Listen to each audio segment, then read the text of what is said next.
Bonjour à toutes, bonjour à tous et merci de votre fidélité.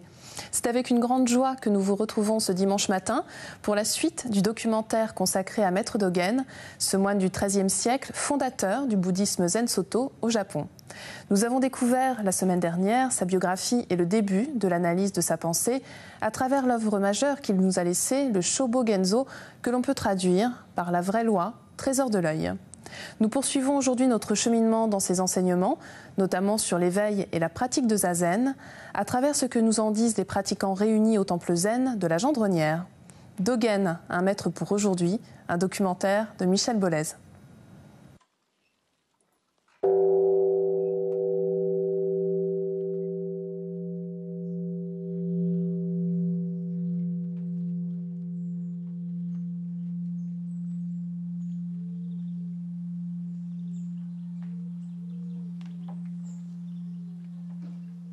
Il y a une phrase de Dogen qui est très facile à mettre en place dans la vie courante.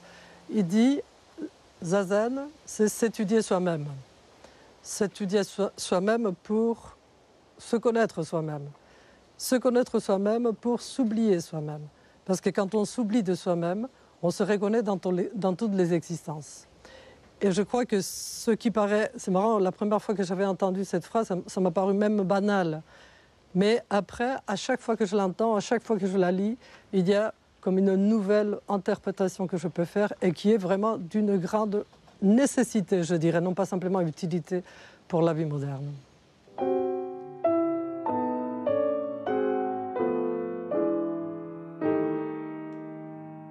L'être humain peut abandonner beaucoup de choses dans sa vie. Il peut abandonner tous ses biens matériels, toutes ses situations sociales, son pouvoir, ses richesses, etc., tous ses biens matériels, tant qu'il ne se sera pas abandonné lui-même, ou on pourrait dire oublié lui-même, c'est comme s'il n'avait rien abandonné du tout.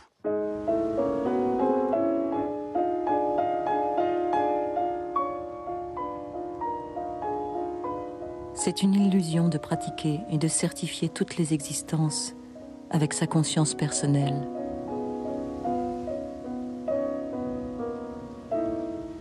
Maître Deshimaru disait « Ne pratiquez pas Zazen avec votre conscience personnelle, votre Zazen doit devenir un Zazen cosmique. Ça doit devenir le Zazen de tout le cosmos. C'est-à-dire que votre Zazen, c'est comme une goutte de rosée, je prends l'image d'ailleurs qui est dans le Genjo Koan par ailleurs, une goutte de rosée dans laquelle même le vaste clair de lune peut venir se refléter.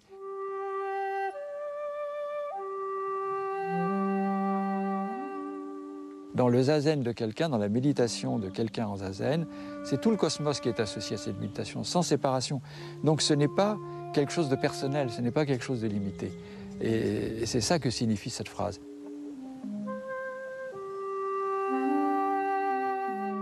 C'est le satori de pratiquer et d'être certifié en avançant avec toutes les existences. Ceux qui réalisent le satori au sujet de l'illusion sont des Bouddhas. Ceux qui ont une grande illusion au sujet du satori sont des êtres ordinaires. Faire de l'éveil une illusion, c'est ce qui arrive lorsque soit on se fait une notion intellectuelle de l'éveil, qu'on essaye de comprendre à travers les paroles de quelqu'un d'autre, à travers des sutras, à travers même l'enseignement du Shobo Genzo, en se disant l'éveil ça doit être ça, le mental essaye de saisir une notion, et après on essaye que sa pratique ressemble à ce qu'on croit avoir compris, ce qui ne va pas du tout. C'est encore un attachement intellectuel, ou alors quand on pense aussi qu'on a réalisé l'éveil, et que l'éveil est devenu notre possession. Je possède l'éveil. Alors ça c'est la manière dont les êtres ordinaires, dans cette phrase de Dogen, s'illusionnent sur l'éveil. Par contre, la manière dont les Bouddhas réalisent l'éveil, c'est en éclairant constamment leurs illusions. Et ça, c'est ce que Shakyamuni a montré, c'est ce que Dogen a montré, c'est dégager l'esprit de tout ce qui fait obstacle à la manifestation du Koan, du Dharma, de l'ultime réalité, de la vérité qui est partout.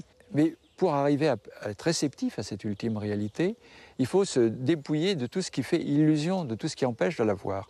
Et donc éclairer l'illusion, c'est ce qui permet ensuite à la vérité de se manifester, mais d'elle-même, comme la vérité qui surgit du puits. Elle n'a pas besoin qu'on aille la chercher. elle sort, elle surgit, elle se manifeste, c'est ça le Genjo Koan.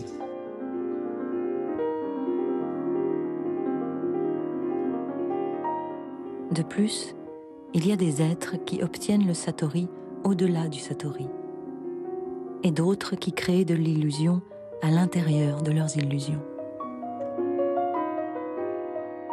Il n'y a pas d'éveil en dehors de l'illusion. S'il n'y avait pas d'illusion, il n'y aurait pas besoin d'éveil, et réciproquement.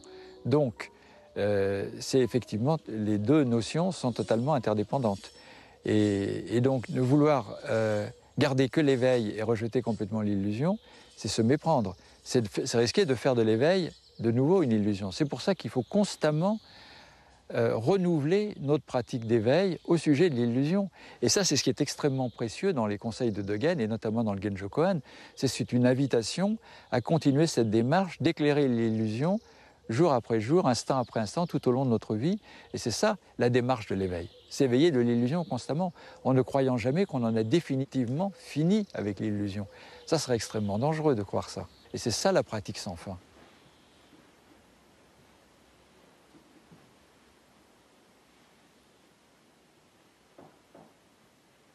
Entre les longues périodes de méditation assise, zazen, s'intercale la méditation en marchant, kinin. Chaque pratiquant marche autour du dojo en avançant d'un demi-pied, à chaque pas, après une respiration complète.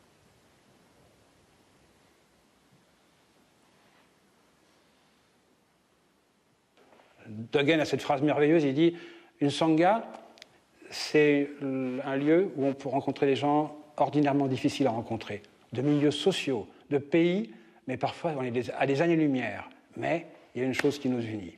Alors, il y a des gens qui sont plus intellectuels, plus brillants, d'autres pas, d'autres qui s'expriment mal, et pourtant, on parle le même langage. »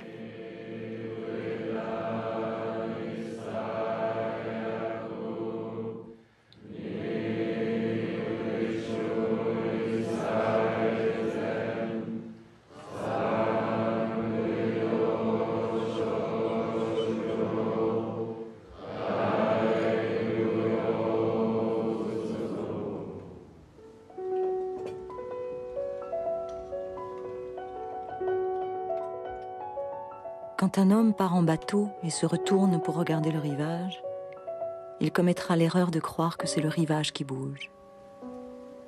Mais si son regard est intimement posé sur son embarcation, il comprend que c'est en réalité le bateau qui avance.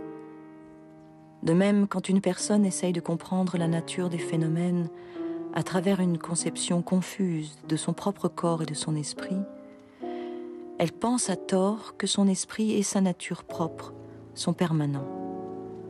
Si elle se concentre sur ses actions quotidiennes et s'observe elle-même, elle comprendra alors clairement que toutes les existences sont sans égaux.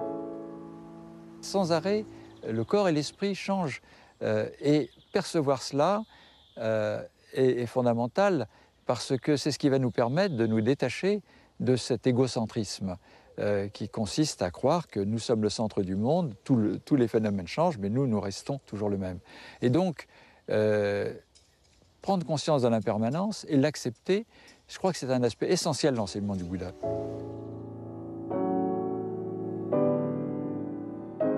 Le point de départ de l'enseignement du Bouddha, c'est comment remédier à la souffrance et au fait que maladie, vieillesse et mort viennent inévitablement interrompre nos possibilités de jouir de la vie telle qu'on l'aime. Comment remédier à cette souffrance? C'est en apprenant à vivre avec l'impermanence et en apprenant à réaliser un esprit qui ne demeure sur rien, qui ne s'attache à rien et qui donc est parfaitement capable d'être en harmonie avec la réalité et d'accueillir la réalité nouvelle à chaque instant d'une manière créative. Car si les choses étaient permanentes, il n'y aurait aucune possibilité d'évolution, de transformation, de réalisation d'éveil. Donc l'impermanence est fondamentale. La vie, c'est l'impermanence. Dès que quelque chose se fige, c'est la mort.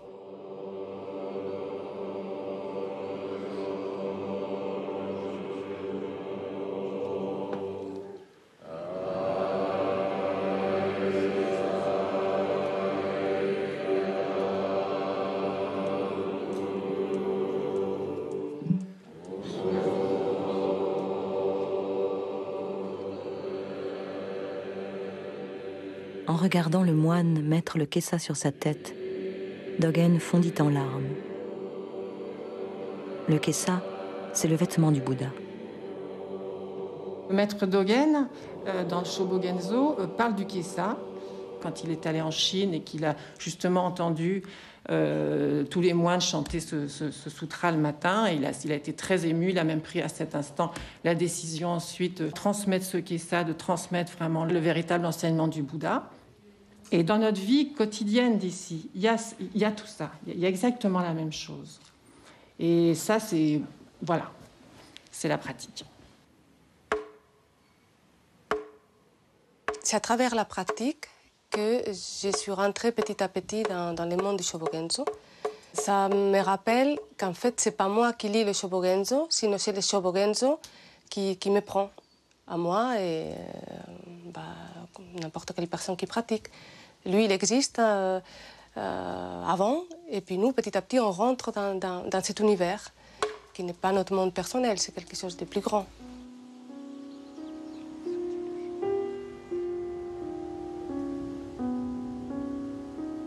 Alors que Maître Otetsu s'éventait, un moine vint et lui demanda « La nature de l'air est constante, et l'air souffle partout. Pourquoi utilisez-vous un éventail ?»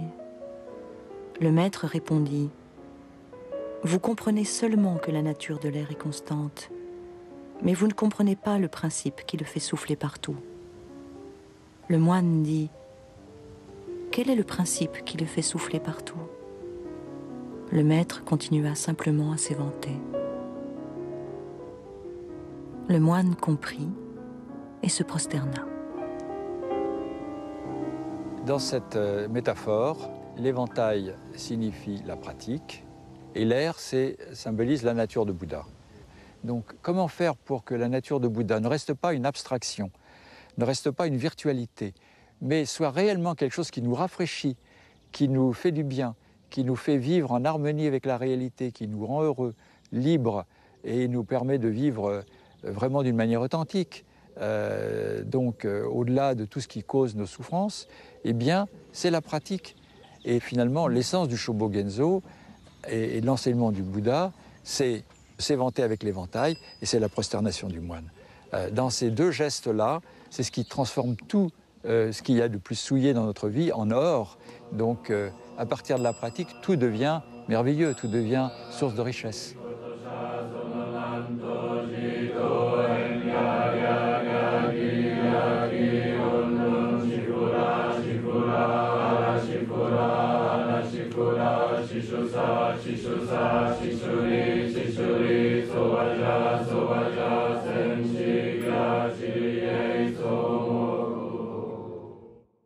Si vous souhaitez aller plus loin, voici quelques ouvrages que nous vous conseillons.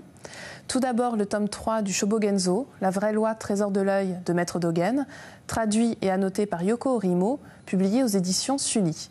Vous y retrouverez la traduction intégrale de ce recueil qui contient un certain nombre de textes parmi les plus importants de la tradition Zen-Soto. Vous découvrirez dans ce tome différentes parties consacrées entre autres à la nature de l'éveillé, aux naissances et aux morts ou encore à la vie quotidienne.